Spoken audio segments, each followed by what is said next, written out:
You're listening to the Mind Over Finger podcast, episode number 59.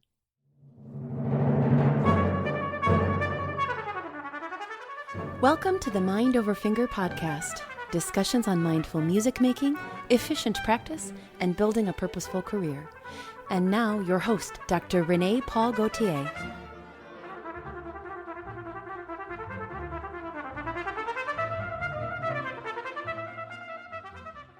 Hi, everyone. I hope you're doing great. Today, I'm really excited to speak with conductor James Gaffigan.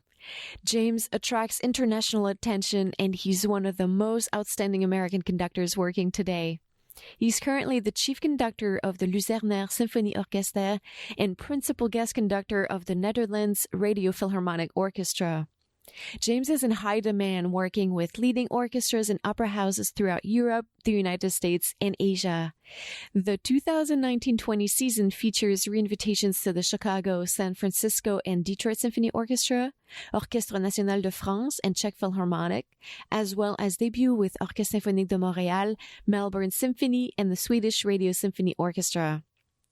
This season, he also undertakes 4 major opera productions in the United States, including La Cenerentola at the Metropolitan Opera in New York, Ernani at the San Francisco Opera, Tristan and Isolde at Santa Fe Opera, and Don Giovanni at the Lyric Opera here in Chicago, where I had the chance to catch him for a short but inspiring conversation before one of our performances. Today, James shares with us his philosophy on collaborating with artists, how he believes trust creates magic, and his advice to young musicians on how to succeed as an orchestra member. I think you will resonate with James's message, and I hope that you walk away as inspired as I did after speaking with him. Let's go to the show.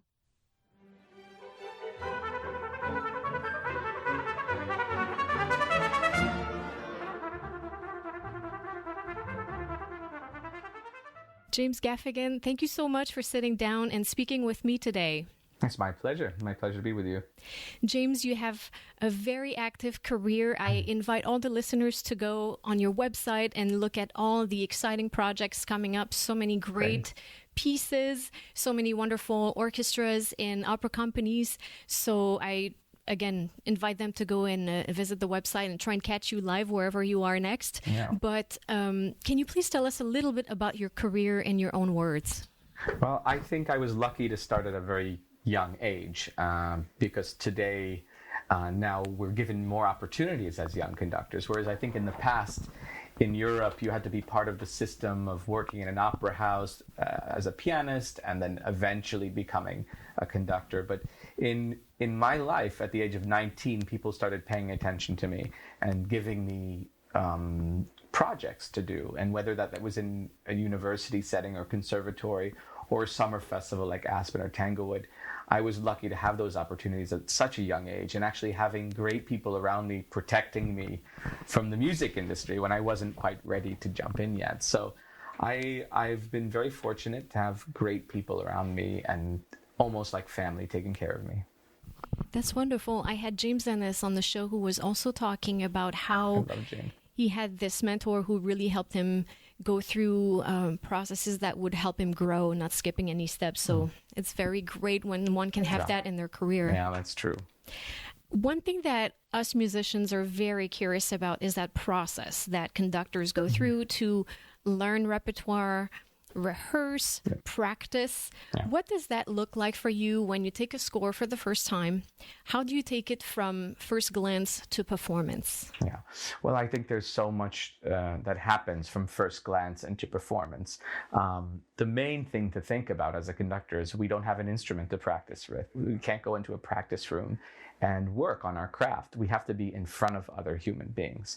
So it's the interaction, in my opinion, that's the most important. You can have a genius studying a score, and he or she can know everything about that particular score and even feel certain things in the score from a very early age or a very early time in the study process. But it's not until you're in front of the other human beings that anything comes to life. So I think, sure, the process of learning a score, you study the harmony, you study the form, you predict issues that might arise, ensemble issues, balance issues, but you don't know until you're faced with sound and faced with people. So that's the biggest challenge of being a conductor, is having that opportunity, especially at a young age, to be in front of other great musicians. And do you have a process that you use to go through that and refine this when you don't have, let's say, the opportunity to do this with musicians? Well, I think there's one process that takes place behind closed doors, and that's the study process. That's the preparation, the kind of awareness of the piece of music, an awareness of what the composer has left you, the information the composer has left you. And you could only make an imaginary plan until you get to be in front of the people. But my process with meeting the orchestra or singers for the first time is hearing what they have to offer first. And that's a big mistake I think many of my young colleagues make, is you want to prove to the musicians you know the piece. And that's a very dangerous thing, because often the musicians have played this piece more than you've conducted it. And they've been doing the job sometimes 2 times more than you've lived. So I think it's essential for a conductor to listen to what the orchestra or ensemble has to offer, and then to start making corrections gradually, or trying to make things cleaner and better and more stylistic, and have more phrasing. You talk about this connection with the musicians, and for sure musicians want to be inspired by a conductor, but I think it goes both ways too. Oh, completely. I mean, you learn so much when you hear something for the first time. I mean, I'd be lying if I said I came in with a plan and I stuck to that plan every time, or at all.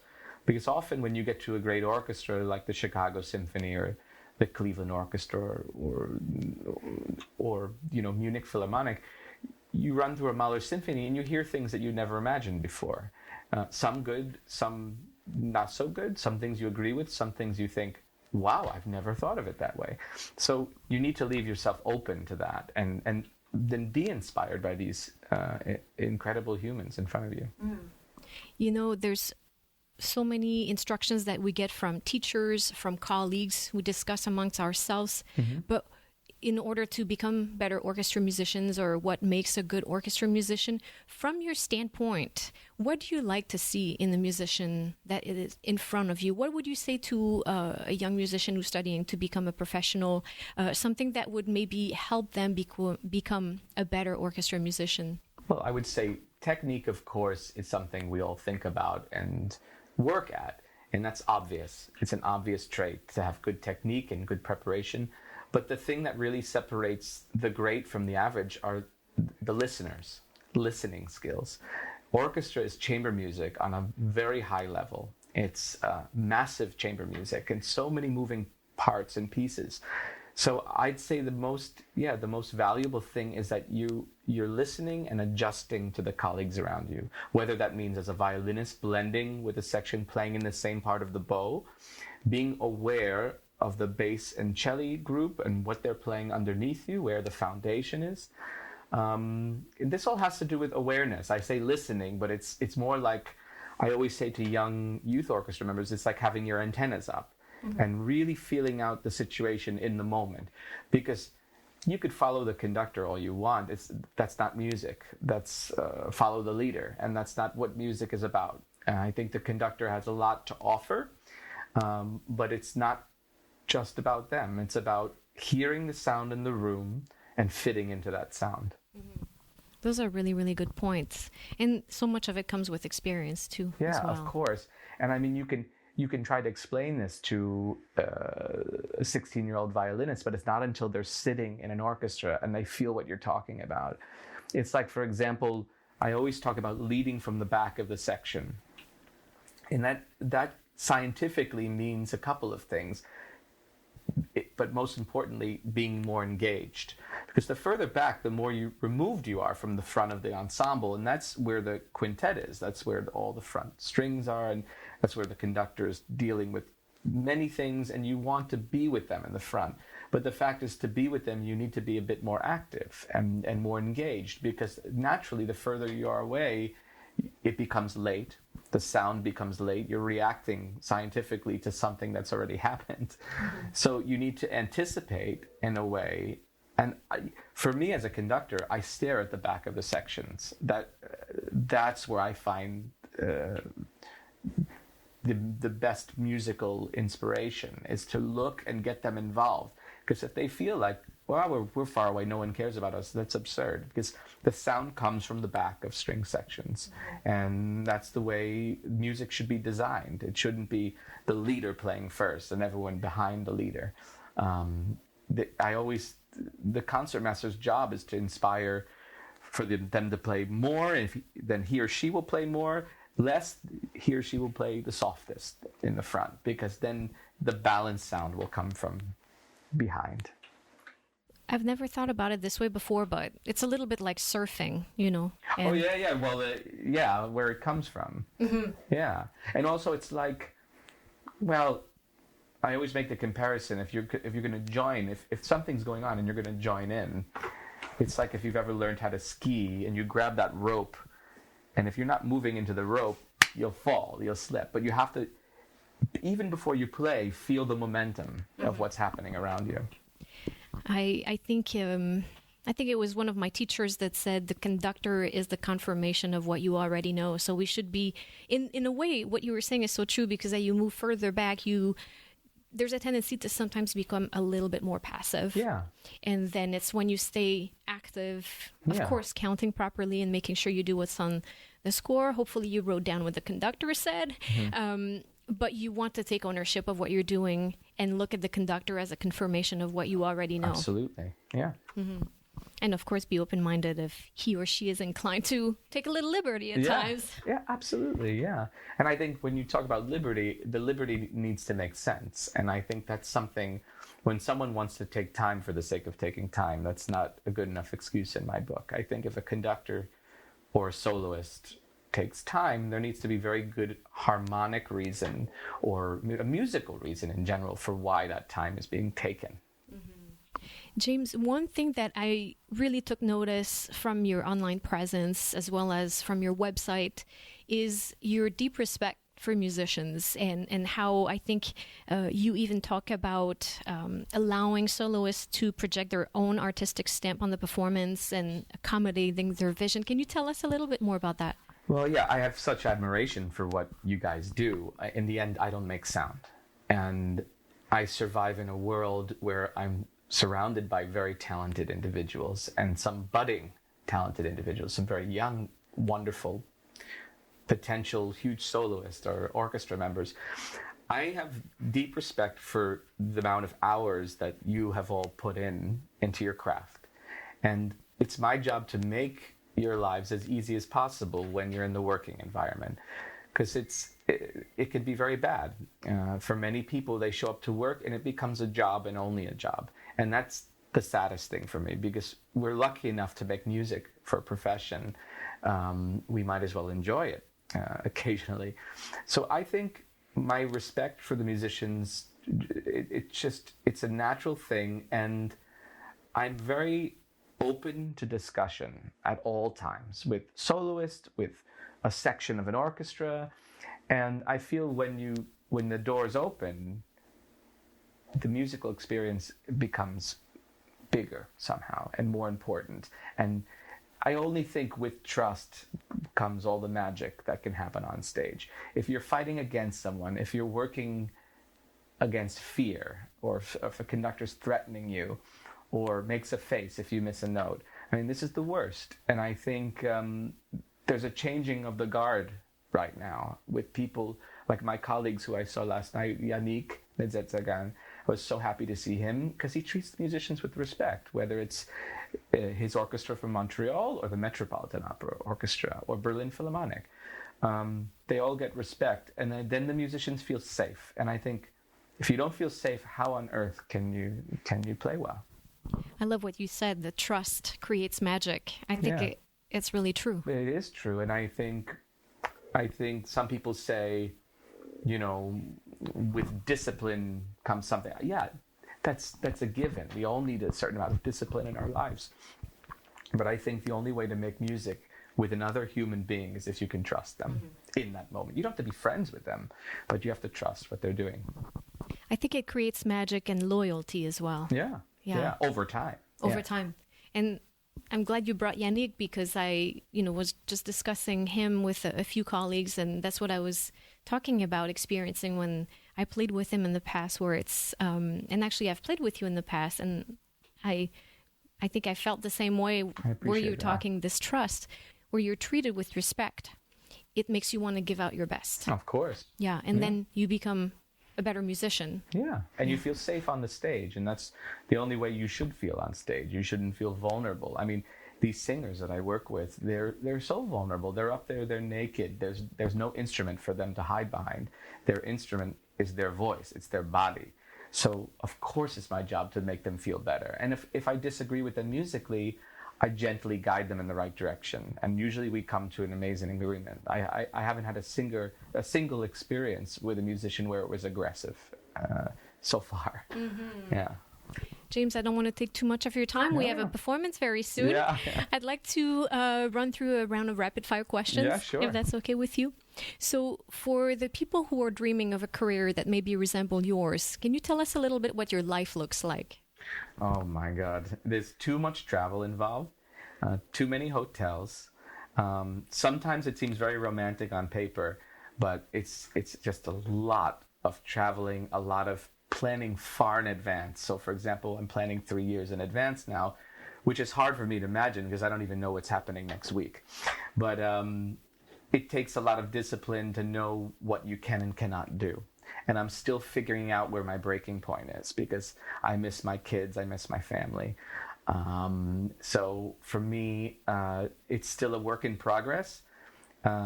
Being a conductor could look very romantic, but in the end of the day, you're surrounded by incredible musicians and you might be in a hotel room alone.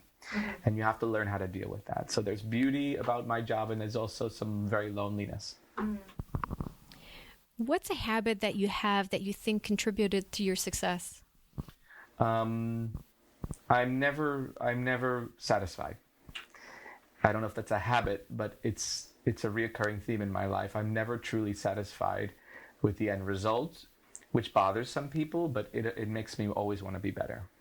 And I think that helps me as a person, and also being comfortable being alone.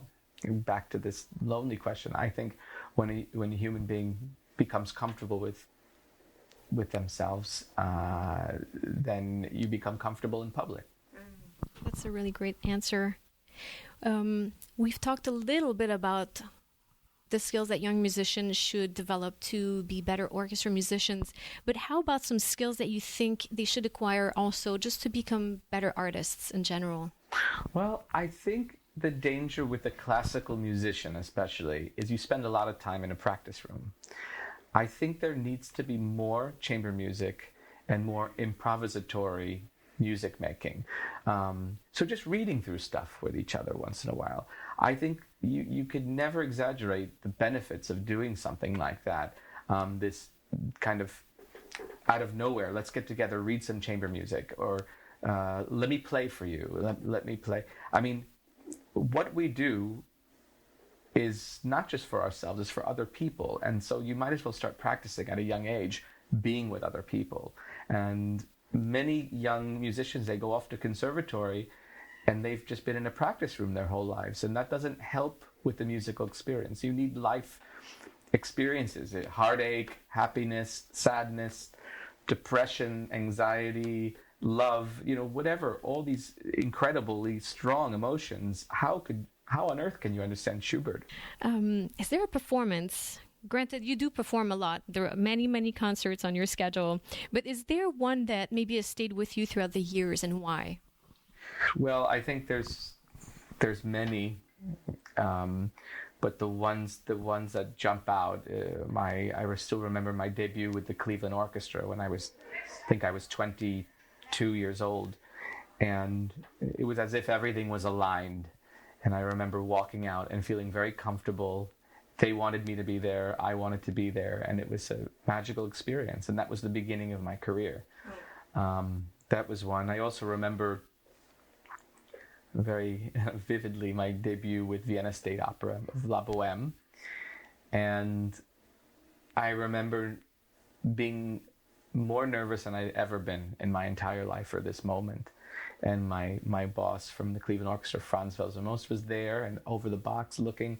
And as soon as I walked into the pit and I gave the downbeat to La Boheme, I was in heaven. And I knew that opera was something that was going to play a big role in my life. Those are great memories. How about a tool in your practice room or study room? Mm-hmm. A tool is, of course, hard work, very serious work, but also taking a break. I think this is something it took me a long time to realize that 3 hours, an intense 3 hours is not as good as taking 45 minutes, a 15-minute break, 45 minutes, 15-minute break, and another 45 minutes. I think for me, the way that my brain works is very, very short, intense moments, and then taking some time to process it. Taking a walk, having some tea, calling a friend, or just having silence. And I think more importantly for me specifically, meditation has played a very crucial role in my life in the last 4 years. Transcendental meditation is something I've learned, and I think it really recharges the batteries in a very real way, even more than sleep. Do you mind expanding on that just a little bit? I'm very curious. Yeah. It's 20 minutes you do twice a day. You learn a little mantra, a word, a kind of Vedic word that the instructor teaches you when you learn how to do this. And you just say this in your mind, and eventually that disappears, and your thoughts come and they go. And the key to meditation is how you process those thoughts and just letting them float away and dig deeper into when there's almost nothing. And you'll have good sessions. Well, they never like to refer as good and bad, but you'll have sessions where there's lots of noise, and you'll have some sessions when there's no noise or a balance. And I find that when the brain is shut off like that, or some people would argue more connected with the world, you get rid of a lot of the baggage and excess voices in your head or the negativity. And I think it really helps me. I come out of these meditations with a lot of ideas and a lot of clarity. Mm-hmm. And I would really suggest this for everyone. Thanks for letting me dig into this a little bit, because I strongly believe in meditation as well. And I find that sometimes it's very difficult to convince people to try it. It's very difficult. It was difficult for me. Mm-hmm. But my wife and I went together and we fell in love with it. And it's changed our lives. It really, really has. And I see things differently. I could process something tragic in a much quicker way and a much nicer way than I would have before. Mm-hmm. Yeah. I feel like it brings a lot of objectivity. Yeah, completely. I agree. Do you have a favorite book that you would like to recommend to our listeners? Yeah. The one that comes to mind right away is The Invisible Man of Ralph Ellison.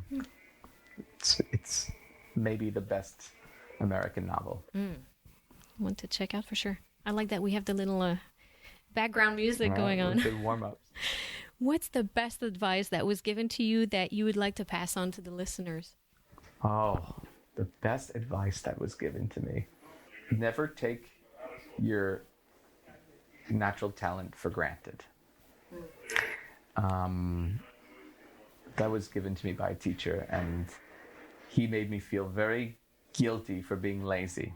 And when I met him, I was a very lazy person, and I thought things would just come to me because it sort of worked, and what I was doing seemed to please some people. But in the end, if you have a gift and you have something that comes naturally to you, cherish that and don't ever take it for granted. Mm-hmm. That's a great one. How about a quick actionable tip that listeners could implement today in their practice room? I think something that's really important that most people do is record themselves and listen. It's very valuable.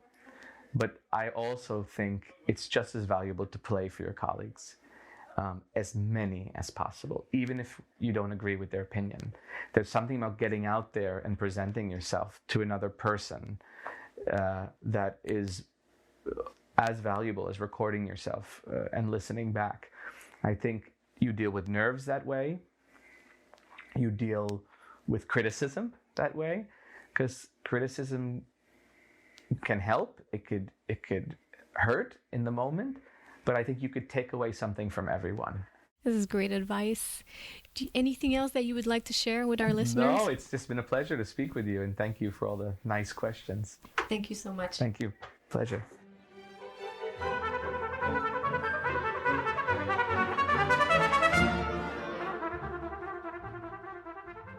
Thank you guys so much for listening. I hope you enjoyed this conversation with Conductor James Gaffigan. Visit jamesgaffigan.com for more information about James, his career, and his upcoming performances.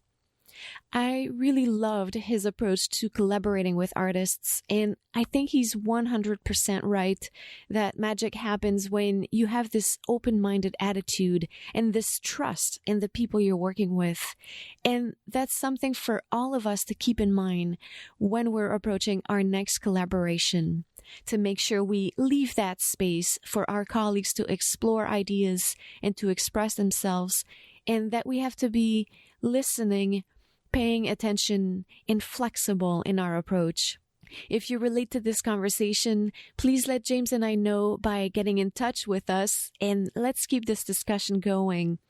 Of course, I'll have all the information to contact us and more details about James and his career in the show notes. And speaking of which, I would like to invite you to visit mindoverfinger.com to find the show notes, more information about mindful and efficient practice and performance preparation, and to sign up for my newsletter to be the first to know about special trainings on practicing that are coming up this spring, and to receive your free guide to a super productive practice using the metronome. Also, make sure to visit my resources page at mindoverfinger.com/resources, where I've put links to all my favorite tools and the books mentioned by my guests here on the podcast. Finally, just a few words about the Mind Over Finger Tribe. This is my private Facebook group where I pop in once a week to talk about mindful practice and answer your questions. These days, we're reading The Inner Game of Golf by Tim Galloway. We're going to study it and apply it in our practice. So get the book and join the tribe at facebook.com/groups/Mind Over Finger Tribe, and let's get in the flow together. And because I like to make things as easy as possible for you guys, I will, of course, have those links in the show notes. So that's it for today. Again, thank you, and à bientôt.